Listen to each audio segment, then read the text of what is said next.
It was my first time staying home alone, while my whole family was out at my brother's ball game. I was 13. Anyway, I'm on the phone with a friend of mine feeling so grown up, when someone beeps in on the other line. I tell her I'll be right back, and click over lines. Then the creepiest voice I've ever heard says, "Hello, little girl. I'm the man in your basement." Honestly, I laughed it off and just hung up, thinking it was a prank call. I was a pretty confident little thing, and my neighborhood was pretty safe, so I figured someone was just messing with me, knowing it was my first time alone. They beeped in again, so I clicked over and heard, "Don't you hang up on me, you little," and the lights started flickering, and there was banging under my feet. I know it sounds crazy, but my dog started freaking out and my cat ran away, so I assume I wasn't imagining anything. Our basement was actually just an area connected to the garage. It wasn't finished. I heard what sounded like footsteps coming up the garage steps to get into our kitchen, and I threw stuff in front of the door and heard yelling and whatnot. I kept trying to hang up and call the cops, but every time I tried to, he was still on the phone. My friend told her parents what was happening, and they ran to the neighbor's house to call the police for me. I sat petrified with a broken rifle, a butcher's knife, and a baseball bat behind my front door, because it's the only place in the house downstairs that can't be seen from a window, crying. Eventually, I clicked over the phone to hear a police dispatcher on the phone, and stayed on the line with her until the police arrived. There was no sign of forced entry, though we had a broken window pane on our outside garage door that had been messed up for months prior, and my guess is that he used that to get in. The police assumed I was just a paranoid girl, and they were going to leave me home alone after they gave me the all clear. Fortunately, a family friend had been driving by and saw the cops, and they all stopped to see if everything was okay. He gave me a ride to the school where my family was. They were skeptical that anything had happened, but we did get a security system not too long after that, and my parents both got cell phones too, as this was '94. After that happened, I swear there was someone stalking me for years. I would leave my apartment locked and bolted, and come back to find appliances, like my hairdryer or stove, maybe heat on, in the middle of summer.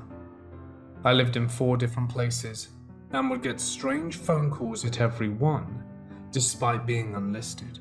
Cars would randomly be parked down the road from the house, and speed up and slam on the brakes, and I would run inside. I'd hear bangs outside where I lived, even when I was out in the country. Nothing has happened since I've been in my current home, and I'm married, but I am paranoid all this time. I had a great-grandmother who had a house similar to ours. She was the sweetest thing ever, and even at the age of 108, beat me at rummy. She had an estate situated on a small drop next to a wooded ravine. The house was very old-fashioned, with 3 wraparound balconies for each floor of the house, all connected with metal staircases. Honestly, probably the worst estate for an elderly woman to live in. We used to have Christmas at her house, and all the kids would go down to the basement to play pool or pachinko. As the years went on, eventually it was just me and my siblings in the basement each get together. I was the youngest, so I was the slowest. Whenever it was time to go upstairs, my siblings would race up the stairs and turn the lights off. Each time they did this, I felt a horrible, sinister presence rush towards me in my mad dash up the stairs in the dark. When she passed away, my cutthroat family descended on the estate like vultures. I was about 20 and despised the whole thing. But I went with my grandpa to see the damage of everyone's greed with him. It was really sad to walk around the house with him, seeing everything his kids and her husband's kid had taken. My great-grandfather was in fact my grandfather's step-grandfather. He was genuinely disappointed and hurt. I couldn't help but feel for him and share in his disappointment. When I saw the table that me and my great-grandmother played rummy at had been taken only a few months ago. Then we went down to the basement. The familiar surge of unpleasant energy was present, but not overwhelming. We looked around my great-grandfather's office and saw it was stripped clean, except for some filing cabinets. The only other thing was now the broken pachinko machine. Then we entered my great-grandfather's workshop, which I had no idea existed in the basement. Unlike the rest of the basement, this area didn't have giant windows and was only poorly lit by some track lights. Shelves of tools were everywhere. It was like a small warehouse.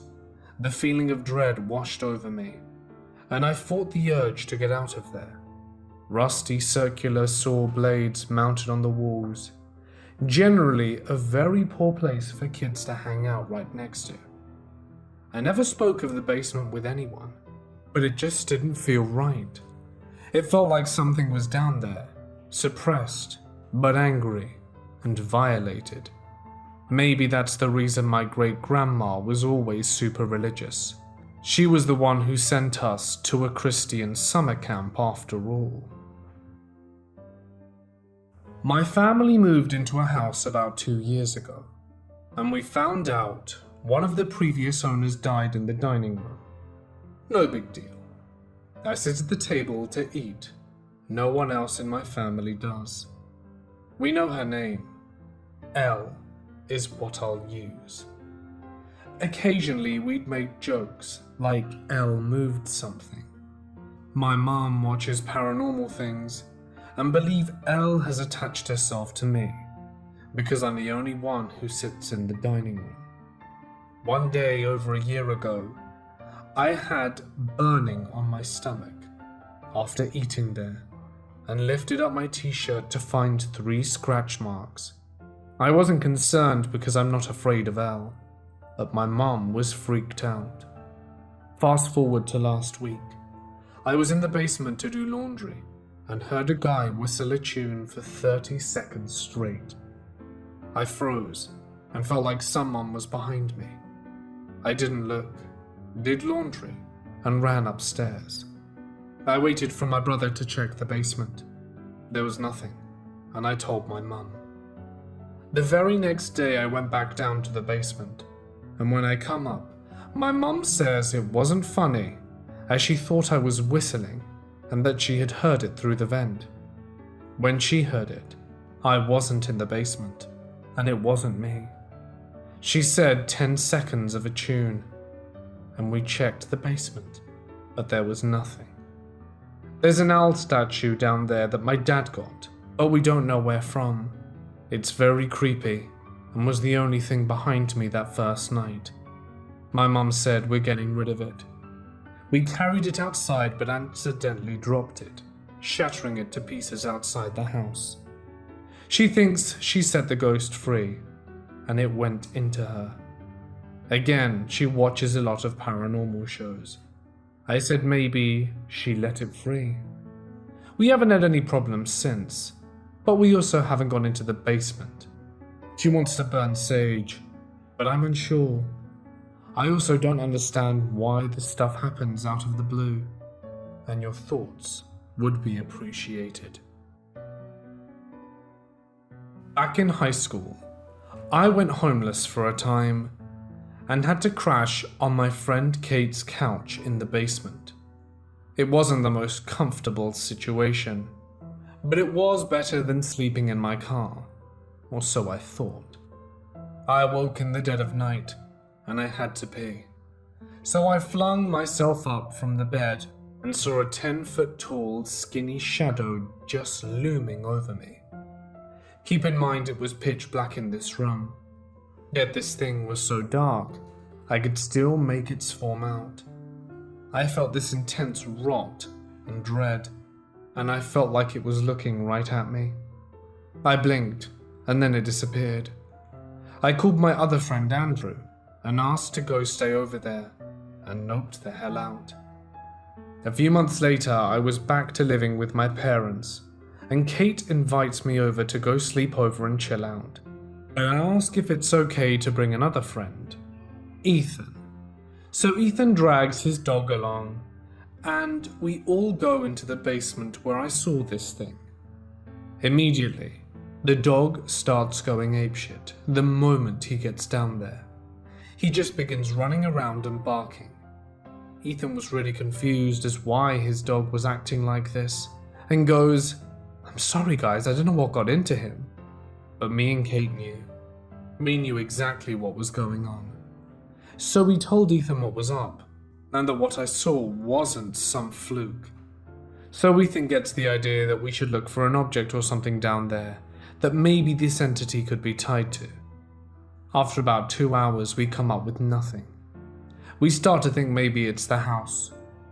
Then Ethan spots something. A bunch of thumbtacks in the wall in a really weird pattern. So then Kate pipes in.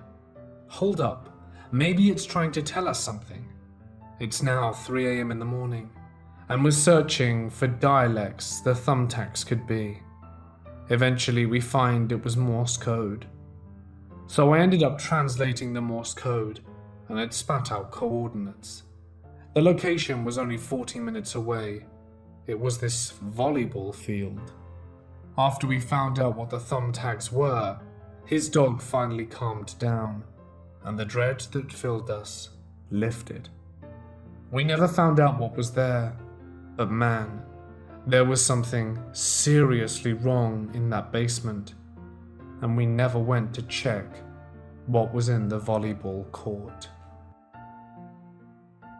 I experienced the 3 knocks on my bedroom door in the middle of the night while hanging out with a friend and my brother. We lived in bedrooms in a half-finished basement, mostly concrete.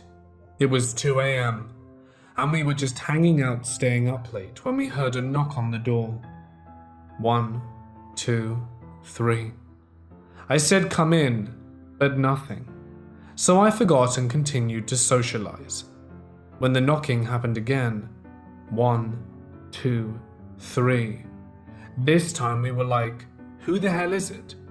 Got up, opened the door, to nothing. That's when we got freaked out. My mum was sleeping upstairs and could hear her snoring to high heaven. No one else was in the house except for us, and all the doors were locked. So we kind of start freaking out. We shut the door and just sit there. The knocking comes again. 1, 2, 3. But then this time it's accompanied with a doorknob turn. 1, 2, 3. My brother is a bit braver than me, so he approaches the door and peeks below. This is an unfinished basement, a crappy one at that, and the door has a clearance on the bottom of about 3 inches. So he peeks and he makes out a shadow. It's dark beyond my bedroom in the basement. The shadow seems to sit there, but not coming off or anything. And then he looks at the knocking and turning of the doorknob, and it starts again, over and over, until we start screaming, yelling for our mother, my friend yelling her name, and the knocking and turning didn't subdue until she descended the stairs and opened the door. She yelled at us and told us to shut up. It never did happen again, and we never found out what it was. My ex-stepdad came to visit a few weeks later from Washington State, and said he had a tall bearded man sometimes in his peripherals down in the basement. I looked up the 3 knocks, and it's called the death knock. No one's died of yet, and this was 14 years ago.